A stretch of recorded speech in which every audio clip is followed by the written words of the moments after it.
The story of that new bride charged with murdering her husband after only a week of marriage. Jordan Lynn Graham has confessed to pushing her husband off a cliff in Glacier National Park in Montana. What do you personally feel responsible for? For the pushing and his falling. 8 days into her marriage, Jordan Graham stood in front of a park ranger and told him she already knew where her husband's body was. The ranger asked how that was possible. She said it was a place Cody had always wanted to see before he died. That phrasing, "before he died," always catches people the first time they hear it, because of what it assumes. She wasn't guessing where he might be. She was describing something that had already happened, days before anyone official had confirmed it. There's a second detail in this case that matters just as much. By Jordan's own account to an FBI agent, her husband had grabbed her arm during an argument on a narrow ledge above a 200-foot drop. She told him to let go. He did. And only after he'd already released her did she push him, with both hands, off the edge. Tell me what you make of that, because two of the reporters who sat through this entire trial in person walked away with two completely different reads on what that sequence actually proves.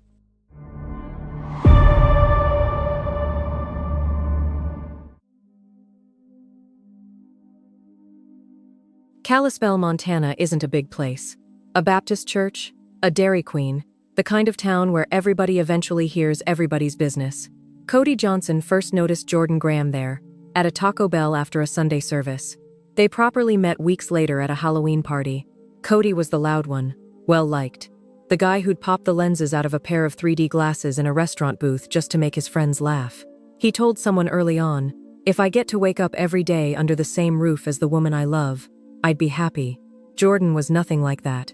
Quiet, reserved, the kind of person friends described as standoffish, more at ease with the two kids she nannied for than with most adults her own age. Cody wasn't a churchgoer when they met. As the relationship grew, he gave up drinking, gave up the rougher edges of his younger years, and started showing up to a Baptist church because she was there. He proposed in December of 2012, paying for the ring himself. A June wedding got planned. Jordan told friends it was the happiest she'd been in a long time. She flew to California that spring to record a custom song for their first dance. Not everyone bought the picture. One of Cody's groomsmen, Cameron Fredrickson, watched the two of them together in the weeks before the wedding and came away with a different read entirely. He said their dynamic didn't seem like a happy, loving relationship that you would normally see. His word for it was awkward. He told Cody, to his face, not to marry her. Cody married her anyway, on June 29th, in a park in their hometown. 90 guests, most of them from church. What happened in the days right after the wedding is where this story actually turns. It's the story of young love and an even younger marriage. Just 8 days that ended with a bride pushing her husband off a cliff. The story even seems to have its own soundtrack. Listen to the lyrics of the song that was the couple's first dance. Everyone wants a safe place to fall. The very next day, Jordan texted her matron of honor, a friend named Kimberly Martinez, that she was completely second-guessing everything. The texts kept coming for the rest of that week, and they went further than nerves about married life. Jordan told Kimberly she didn't want to be intimate with Cody. She said she was afraid of his temper. Kimberly didn't know what to do with any of it. She later told the courtroom, "Something was wrong. I couldn't tell if she was unhappy or something happened." None of it reached Cody. To him, married life looked exactly like what he'd spent 2 years picturing.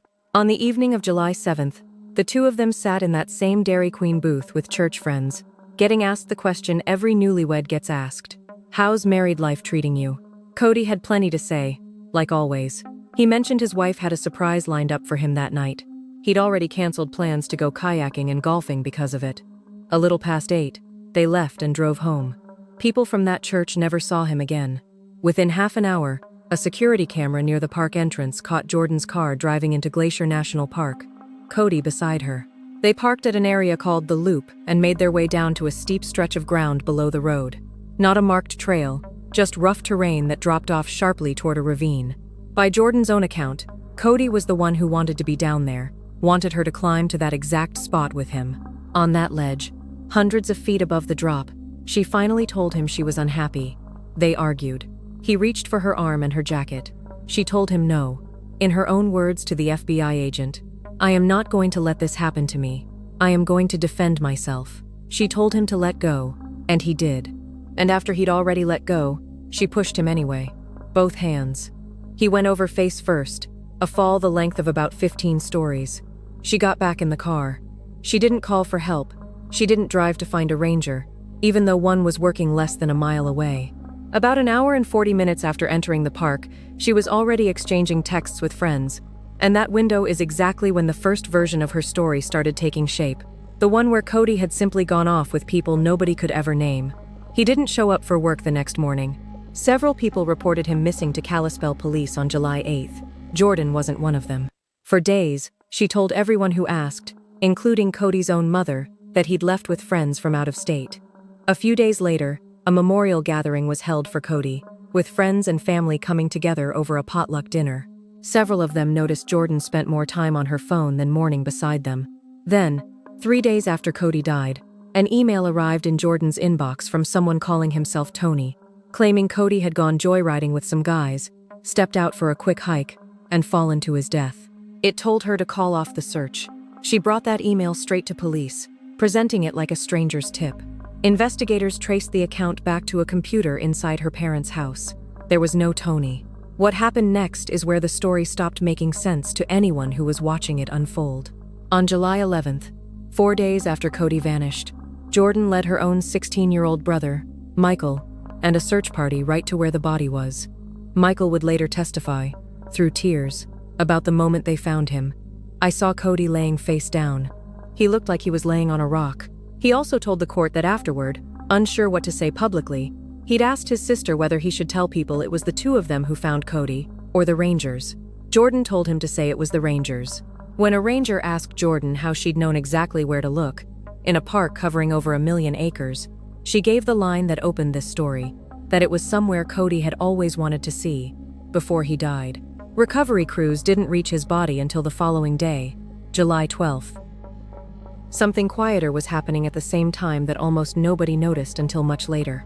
Jordan had posted to Twitter nearly every day for months. From July 2nd through July 11th, the day she finally led searchers to the body, there's nothing.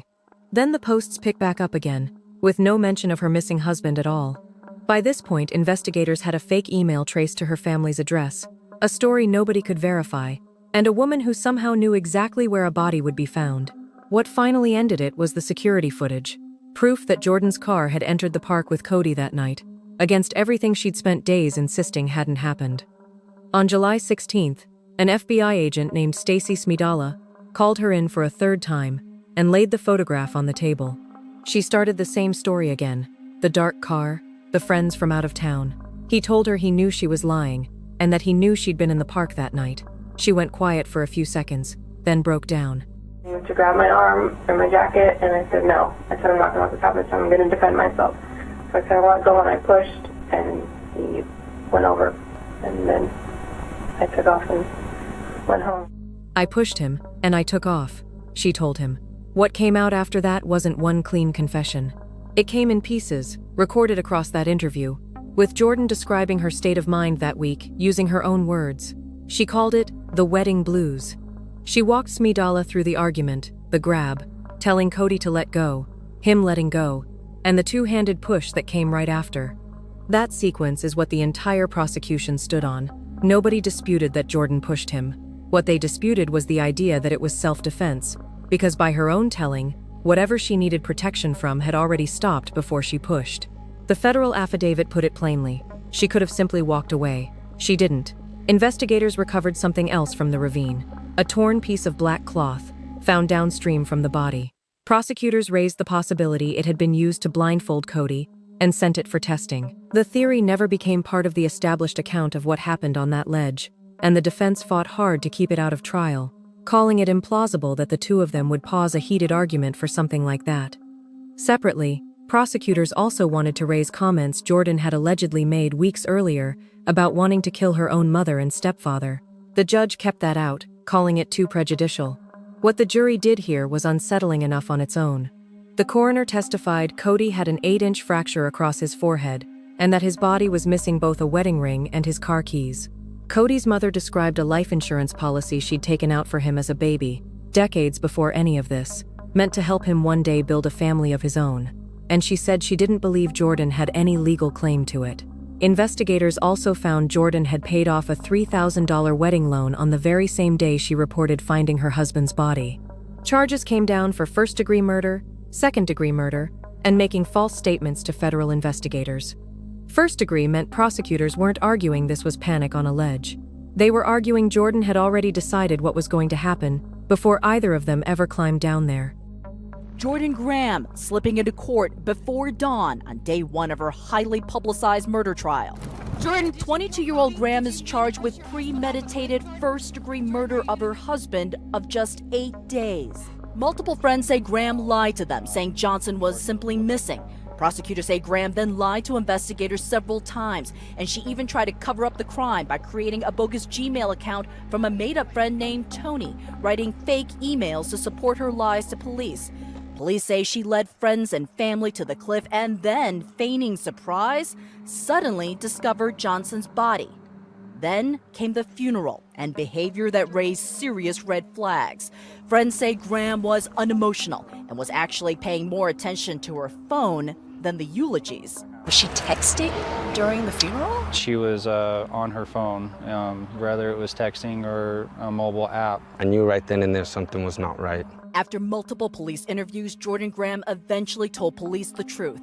Prosecutors say Graham planned the murder and have raised a possibility that she may have blindfolded her new husband before pushing him off the cliff. You believe this was an accident? I'll just stand on what we discussed in court. Graham's attorney has blasted the prosecutor's claims, calling the cliff push a terrible accident. Graham's lies, post-event mistakes, he told the court. He calls the murder charges a gross case of overcharging. The defense says Graham was just 21 at the time of her husband's death, that she is naive, deeply religious, and not capable of murder. Her defense never disputed the push itself. What they argued was that none of it was planned.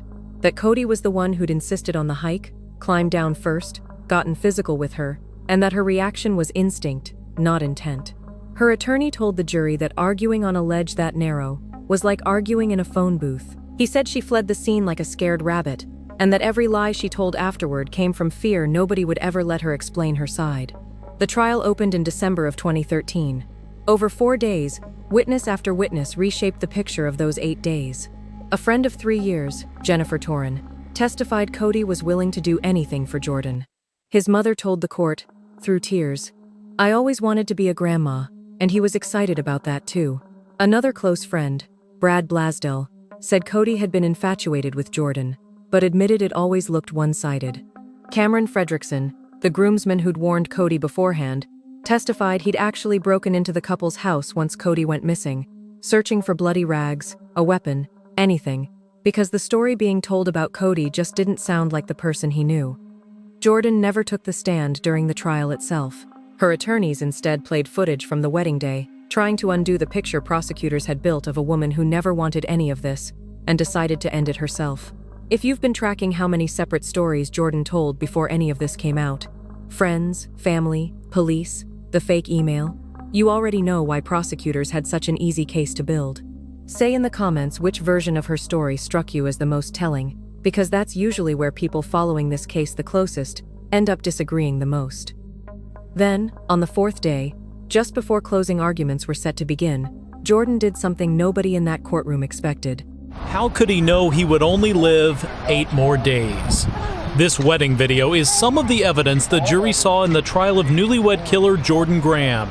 A federal judge unsealed it after the 22-year-old pleaded guilty late last week to second-degree murder. The jury also watched Graham's maid of honor speaking about her best friend, the bride. I really got to know her, and I'm amazed at the person she is. Kim Martinez turned on Graham and was among the first to testify against her. This morning, the killer bride is behind bars after admitting she pushed Cody Johnson face first off a cliff at Montana's Glacier National Park back in July. She pleaded guilty to second-degree murder. Judge Donald Malloy wouldn't accept it without hearing it from her directly. He told her, "You have told different stories to different people. I need you to tell me what happened on the night of July 7th. And there, for the first time, Jordan gave an account that finally lined up with the evidence against her. The confrontation, the grab, the push, one hand on his arm and one on his back. She told the judge she'd decided that night to finally tell Cody how unhappy she was, and that she hadn't known how he would react when she did. There were no drugs involved, no alcohol. Prosecutors made sure that detail registered, because it meant every decision Jordan made that night, and every lie she told over the days that followed, came from someone thinking with a completely clear head. She tried to withdraw the plea the day before sentencing, claiming prosecutors had negotiated it in bad faith. The judge rejected the motion. On March 27 of 2014, Jordan Lynn Graham stood before Judge Malloy one final time. Through tears, she said it had been a moment of complete shock and panic, that she had no other explanation for it, and that she asked herself every day why she hadn't made different choices that night. "I have no answers," she told him. It didn't change anything for Malloy. He looked at her and asked the question that's followed this case ever since.